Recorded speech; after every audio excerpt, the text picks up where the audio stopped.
Welcome to Life Stories, where we share real, heartfelt experiences that inspire and remind us of the strength of the human spirit.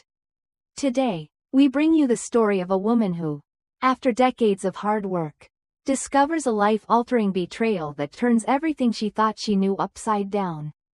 Join us as we follow her journey of pain, resilience, and eventual liberation, as she reclaims her life and her happiness. Don't forget to subscribe to our channel to start today's story and many more life-changing tales.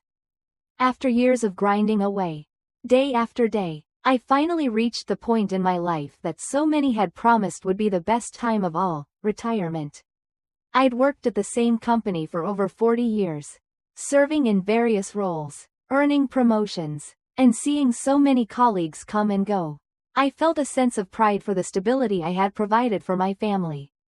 But the moment I stepped out of the office for the last time, I felt a wave of freedom wash over me, as if a great weight had been lifted from my shoulders. My body felt lighter, my heart lighter too, and I couldn't help but hum as I walked through the door of our home. I was free, and the possibilities seemed endless.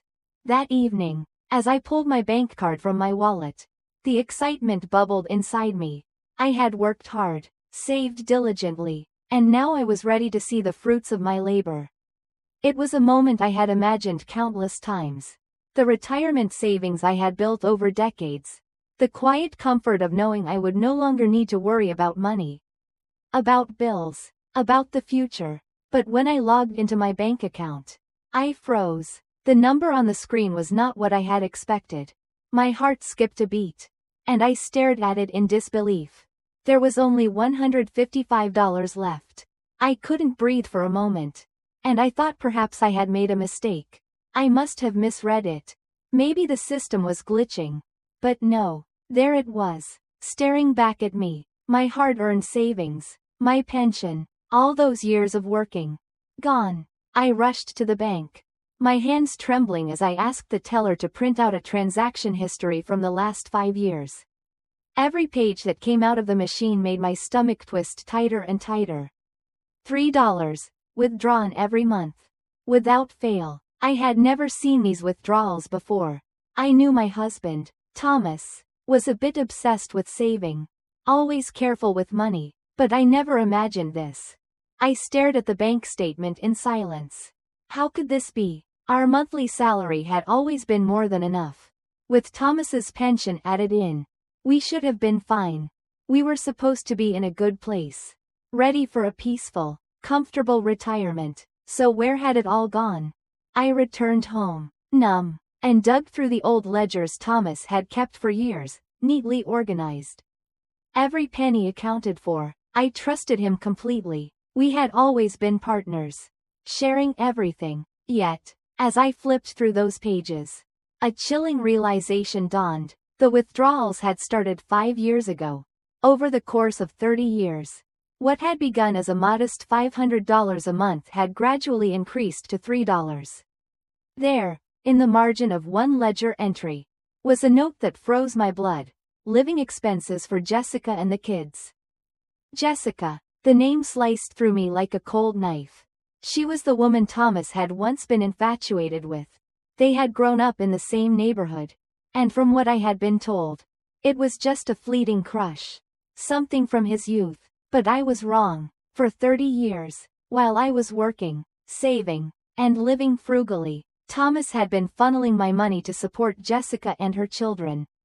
And all the while, he had urged me to save, to cut back, to be frugal for our future. The betrayal I felt in that moment was incomprehensible. I had been the one sacrificing, working late, pinching pennies, and denying myself small comforts for the sake of our future. And here he was, giving it all away, hiding it in plain sight, all for the woman he had never let go of. I sat in the study, the ledger still in my hands, my mind a whirlwind of thoughts. I had never questioned his actions before. I had trusted him, believed in the partnership we had built over the years. But now, everything had been shattered. My head was spinning. How had I been so blind? How had I missed this? For hours, I couldn't shake the feeling of betrayal. My love for him, the man I had spent nearly half my life with, felt like it had been built on a lie. How could I continue to live with someone who had not only betrayed me financially, but emotionally as well? This wasn't just a financial betrayal, it was a deep violation of everything I had believed in about love, trust, and partnership. I had worked my entire life for this moment, retirement. The chance to finally relax, enjoy life, and reap the rewards of my hard work. But instead, I found myself facing a life I didn't recognize. I had to confront the painful reality that the man I had given everything to had been living a secret life for years. And with that realization came a question. How could I move forward from here? But I knew one thing for certain. I could no longer live in the shadow of this betrayal. I had spent too many years making excuses, brushing aside my doubts, and putting the needs of everyone else first. But now, it was my turn. I needed to take control of my own future, no longer bound by lies. No longer held back by a man who had chosen someone else over me. And as I stood there, staring at the ledger, I made a vow to myself. I would find a way out of this. I would reclaim what was mine. And I would move forward, no matter the cost. The weight of the discovery sat heavily on me for days. I tried to sleep, but my mind wouldn't let me rest. Every time I closed my eyes, I saw the ledger, the neat entries that spelled out betrayal in dollar signs. Every number felt like a nail in my heart. Thomas had been more than my husband, he had been my partner, my confidant, the father of my children. We had built a life together. And yet, it seemed that life had been a mere illusion, built on a foundation of lies. One evening, as I sat in the living room, the house felt emptier than it ever had. I could feel the silence in my bones, a quiet that seemed to echo the loneliness I now felt. I knew I had to confront Thomas. There was no avoiding it. No more pretending that everything was fine. No more living in denial. I had to face the truth. And the truth was that the man I had loved for all these years was someone I didn't recognize anymore. When Thomas walked through the door that night, I could feel the tension in the air, thick and suffocating. He looked at me as though he sensed something had changed. He dropped his briefcase by the door, his face unreadable. He didn't even say hello, as if he knew that this night would be different. The silence stretched between us like a chasm, and I felt my heart beat harder with every passing second. "Stella," he said, his voice tentative. "What's going on? You've been distant lately." I didn't answer. Instead, I stood up, my hands shaking slightly as I walked over to the desk. I grabbed the ledger and threw it down in front of him. The sound of it hitting the wood echoed in the quiet room. Thomas's eyes widened as he looked down at the pages in front of him, his face blanching as he realized what I had found. "You've been taking money from our savings for 30 years. I said, my voice steady despite the storm raging inside me. "Supporting Jessica and her children with my money, our money." His expression faltered for just a moment, a flicker of panic flashing in his eyes. But then he quickly masked it, his usual calm demeanor returning, though there was an edge of defensiveness in his voice. "Stella, you don't understand," he began, reaching for the ledger. But I pulled it away from him. "It's not what you think. I did it for Jessica and the kids. They've been through a lot." I interrupted him, the anger that had been bubbling inside me finally surfacing. "For 30 years, Thomas? You've been hiding this from me for 30 years? And all this time, you told me to save, to tighten our belts for the future, while you were living some secret life?" He didn't answer right away. And in that silence, the reality of what had happened hit me even harder. This wasn't just about money. This was about a man who had promised to be my partner, and had instead chosen to lie to me, deceive me, and betray me in the most painful way. I had spent my life supporting him, believing in him, and all the while, he had been making choices that excluded me, that undermined everything we had worked for together. "I don't know what to say, Stella," Thomas finally muttered, his voice low, almost apologetic. "I didn't want to hurt you. I never meant for this to happen." His words felt empty. He hadn't meant to hurt me? But he had. Every penny he had taken, every lie he had told, every excuse he had given, it all hurt. And the truth was, I didn't think I could live with that kind of betrayal anymore. I stood up and walked to the window, staring out into the night. The cool breeze brushed against my face, but it didn't calm me. Instead, I felt the storm inside me growing stronger. I knew what I had to do. There was no turning back. No more excuses. No more pretending. I couldn't stay with a man who had chosen someone else over me. Someone who had stolen from me in the name of charity, but left me to scrape by. Thomas, I can't do this anymore, I said, my voice quiet but firm. I'm done. I want a divorce. The words felt heavy, like a burden I had carried for far too long. I didn't look at him as I said them, because I didn't want to see the man I once loved. I didn't want to see the person who had betrayed me in every way possible. There was a long silence. I could hear him breathing behind me. And when I turned around, his face was a mask of disbelief. He opened his mouth to speak, but I didn't give him the chance. I want everything back, I continued, my voice growing stronger. All of it, the money you took, the life you've been living at my expense. I want a fair settlement. Thomas didn't respond. He just stood there, his eyes empty, as if the man I once knew had vanished, leaving only a stranger in his place.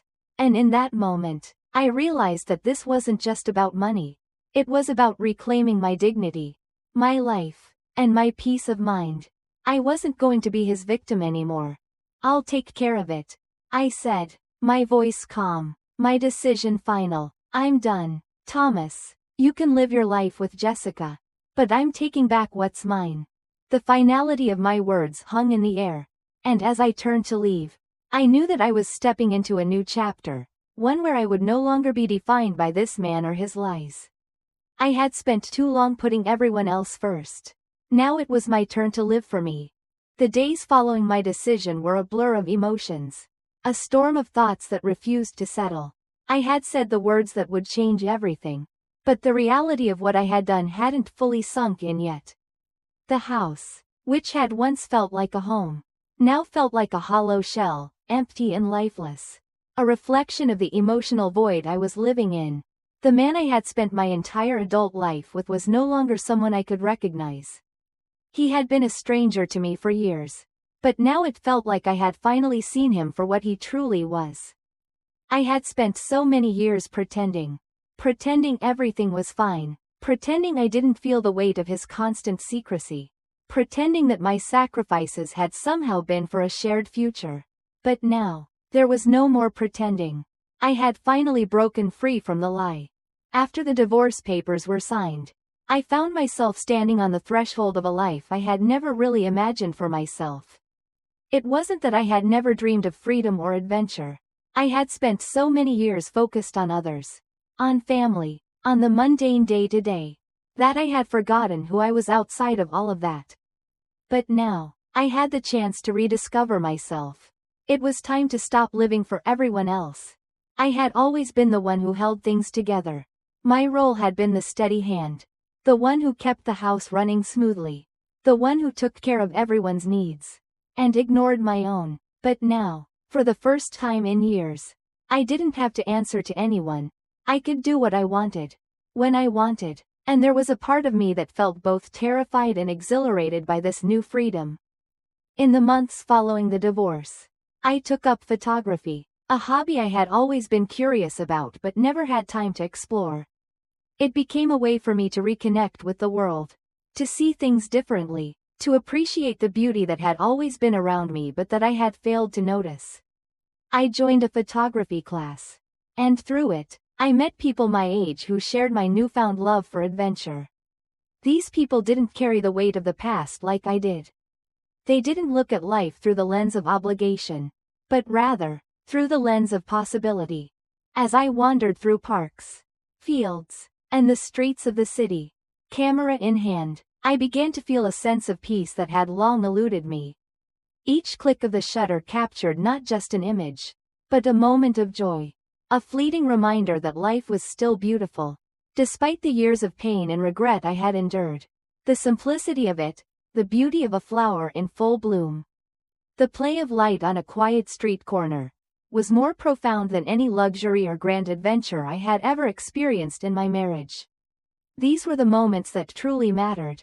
I also began to travel. A small group of like-minded people in the photography class formed a travel club. And soon enough, I was on my way to places I had only dreamed of.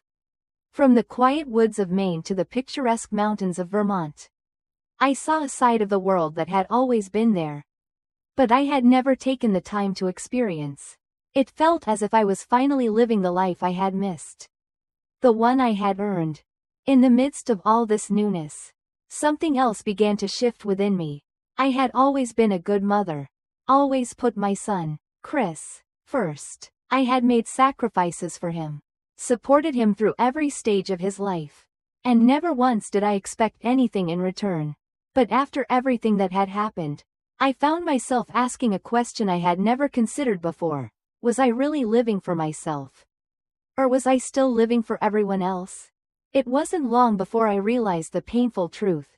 I had given so much of myself to others that I had forgotten how to give to myself. My relationship with Chris, as strained as it had become, was still one I cherished. But I could no longer ignore the fact that he had sided with his father during the divorce. Choosing to defend Thomas and Jessica, even though he knew the truth. It was as though I had become invisible to him. A mere figure in the background of his life. But I couldn't dwell on that. I couldn't let the actions of others define my happiness anymore. I had been a caretaker, a nurturer, a provider, but now, I needed to be something else. I needed to be me. I started cooking for myself. Preparing meals that I had always wanted to try but never had the time for. The kitchen became my sanctuary. A place where I could create something just for me. I learned to enjoy food again. To savor every bite. And to appreciate the act of nourishing myself. Not just physically but emotionally. Each meal was a celebration of my newfound independence. For the first time in a long while, I felt at peace. I wasn't living for anyone else. I wasn't making excuses, holding back, or pretending. I was living for me, authentically, unapologetically, and with a sense of joy that I hadn't known in decades. It wasn't easy. And there were still moments when I found myself caught in the memories of the past. But they didn't define me anymore. I was free, and that freedom, in its purest form, was mine to keep. As the months passed, I found myself in a place I had never imagined I'd be, completely at peace with who I was and where I was in life. The pain of the past still lingered in small, quiet moments, but it no longer controlled me. I had learned that it was okay to let go. To stop living for others. And to embrace the life I had built for myself. The person I had once been, a woman who defined herself by the roles she played for everyone else, had faded into the background.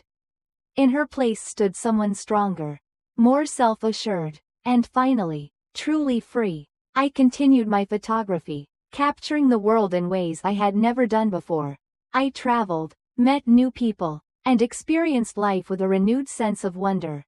I realized that life wasn't about what I had lost, but about what I had found.